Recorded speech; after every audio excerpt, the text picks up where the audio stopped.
Bonjour chers visiteurs, la visite virtuelle des espaces de longue durée du musée se poursuit aujourd'hui dans ce sixième épisode consacré aux maquis et aux maquisards.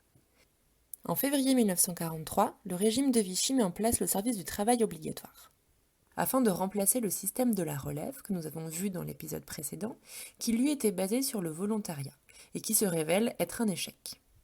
Les jeunes hommes nés entre 1920 et 1922 ont maintenant pour obligation de partir travailler en Allemagne. Et refuser, c'est entrer dans la clandestinité.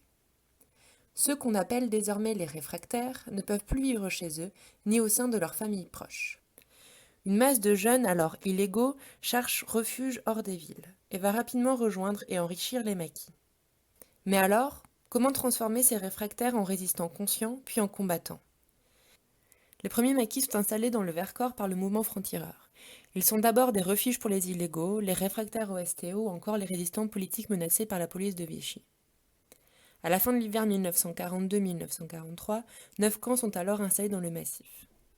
Au printemps, les autres mouvements de résistance créent à leur tour de petits camps, en Oisans, en Chartreuse ou encore dans le Trièves. Mais à ce moment-là, ces groupes ne pratiquent pas la lutte armée et leur nombre s'élève approximativement à 500 membres. Ces petits groupes ne disposent d'aucun moyen sérieux de lutte. Leur ravitaillement est aléatoire et leur armement presque nul. Seuls les maquis qui alors se structurent pourront durer. Ainsi, à l'approche de l'hiver, la plupart des camps sont abandonnés.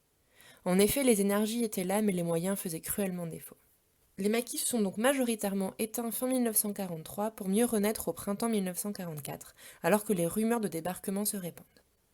Le comité départemental de libération nationale, qui a été créé le 25 janvier 1944, décide d'un commandement militaire unique. On commence à décrire Grenoble comme la capitale des maquis. Puis le 6 juin sonne comme une mobilisation générale. Des membres de l'armée secrète quittent leur travail et leur famille pour être de la bataille. Dans le Vercors, le nombre de maquisards passe alors de 400 à 4000 en 3 jours. Cependant, les consignes de Londres et d'Alger enjoignent à la prudence, car les Alliés ne peuvent pas, ou n'ont pas choisi de parachuter massivement des armes lourdes et des renforts professionnels. Les rassemblements de masse sont donc à proscrire pour éviter les opérations de répression allemandes. Mais pour le Vercors, il est trop tard.